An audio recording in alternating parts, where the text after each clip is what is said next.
Okay, my name is Craig Motley. I'm from Cincinnati, Ohio.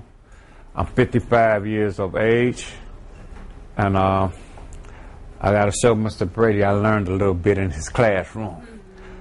As a child, I grew up in a good family. I have nothing to do with my mother and my father or how I was raised. It has nothing to do with my abuse. Had nothing to do with them. Get that one straight.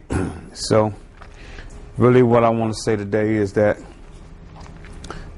the reason during my abuse, I done had a few strokes, a couple of brain surgeries, and I thank God that I'm still here, able to walk and talk today. If it wasn't for my belief in Him and my raised and way I was raised, I don't know where I would be. But anyway, when I was a child, it wasn't the reason what I'm saying, being a survivor. When I was a child, don't have that. I came from an abusive home. It was because I'd say the generation gap. My brothers and sisters was 5 and 6 years older than me. I'm the baby. So when they was paying attention to them, I was out there in the streets doing my own thing. And I learned a lot. So I called myself the challenge model. And the reason I say that, because the challenge was not getting my behind whooped by my mother. That was the main challenge. You know what I'm saying? When I was a young boy, I would steal the meat. She would tell me to go to the store. I'd go to the corner store, I'd steal it. I got $2.50. But the main thing, bring it home in a bag. The first time I stole it, I didn't have no bag. So she asked where the bag is. What bag? You know what I'm saying? You don't go from the store without no bag, so that's a behind whooping.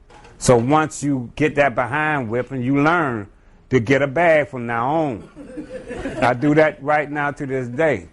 You go to Albums and they give you your medicine. It's not in a bag. That's why I ask them, can I have a bag, please? So these are the things that you have to learn. And I just say that doing the book that we reading right now, that it was a little confusing for me at first till I started seeing different examples of how it was. I learned everything that I learned on my own. Mama wasn't there to tell me. My dad, he was real quiet, man. He didn't really, if I heard him say 15 words, I did good. And I think one of the milestones in my life was when he was killed on his job. 15,000 pounds of steel fell on him, cut his feet off, crushed his chest. You know what I'm saying? And that's really when I began to realize at my adolescence that, you know, he's not there no more. So then I experimented all kind of drugs. If it wasn't if acid would have been my drug of choice. But you couldn't get it like you can get crack cocaine or alcohol and nothing like that. But I really liked it, acid, better than I liked any other drug. But I wound up being a crackhead, whatever. You know what I'm saying? I ain't no shame. I've been all that. Crackhead, chicken head, whatever you want to call it. I done been that, done that.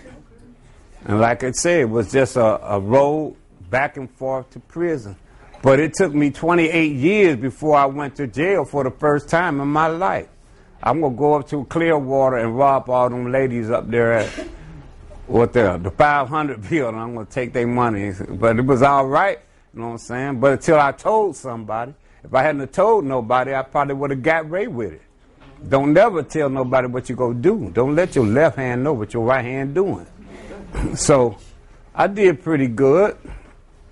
First, once I graduated from high school, I went to Florida A&M. I came down here. I got away from home, smoked up weed, did pretty good. But it was until I went to Daytona Beach because they charged me out-of-state fees up there at FAMU. Because what I did, I registered to vote. When I went to when I came here from Cincinnati, I had to pay like extra fees for my classes. So I registered to vote in 1974 when I came back from the Christmas vacation. It was 1975. I was a resident. The computer didn't know that. So I got all buku money now, you know what I'm saying? So that's all it was meant. So for up to 4 or 5 years, I was considered as a resident until my last year. My last year, I couldn't afford my fees because now I didn't file domicile. I still ain't filed domicile, but I'm a resident of Florida. I still can't understand that yet. But anyhow, you know, doing the drug addiction, it kept me in prison. I just recently got out and got being clean for 5.5 years now, since I got out of prison. And the thing was that, even like he was saying, even though in 2006, I'll never forget it, December the 14th, 2006, I had my first stroke. I couldn't walk, couldn't talk. They took me from the hospital to a nursing home. I had to walk down there to therapy in a wheelchair. And then I got out 14 days later on New Year's Eve. I'll never forget it. And you would figure, since he had a stroke, that would make you stop. I said, no, I couldn't wait to get out of that place before I could get high. And it was on New Year's Eve too, so I came right down to my little hustling spot. And I began to hustle and getting high again. I'm doing the same thing like I ain't never had a stroke. You know what I'm saying? So then I was walking down the street, had a mouth full of dope. I think I invented 2 for $15. You know what I'm saying? Because you got to have them $5. See, I got to have that drink. I got to keep me a drink. And that's why I kind of say that I was an alcoholic, because I always had a beer, kept a beer. Because the beer was what kept me mellowed out instead of looking all on the floor and on the ground and carrying on. You know what I'm saying? I would have me some alcohol to always keep you mellow or balanced. So really what it was, with the beer and the alcohol, that's why I say I was more or less an alcoholic than anything. Because at a young age, I was drinking alcohol. All my life, I've been drinking alcohol. Except for right now. I can thank God for that. Okay. And I'll just be saying that doing the addiction is hard. I never believed that I could be clean and sober as long as I have been. But there's a lot of reward in that, because now I got a little money in my pocket. I'm broke now, but I had some yesterday. I have some tomorrow. You know what I'm saying? But I do have a place to stay. Got food to eat. And I just thank God for these things. And if you can avoid, just stay away from the drugs, because there's nothing good in it. There's no good times, no fun in it. Not that I found. That's all I found. Look for was trying to have a good time and have fun. But there's no fun in it no more. Or it never was that I know of. You know what I'm saying? Just kept me broke. Kept me chasing something that I can never find again in life. After that first hit, you will never get what you got the first time. And the drugs is no good. So all I can say is, y'all just keep your trust and faith in God. Because them drug systems, to me, they never worked, because I went to prison for 3 times. As soon as they gave me the $100, I never thought about prison no more. Once I hit the street, got them $100, I was looking for the first dope man till this last time they let me out.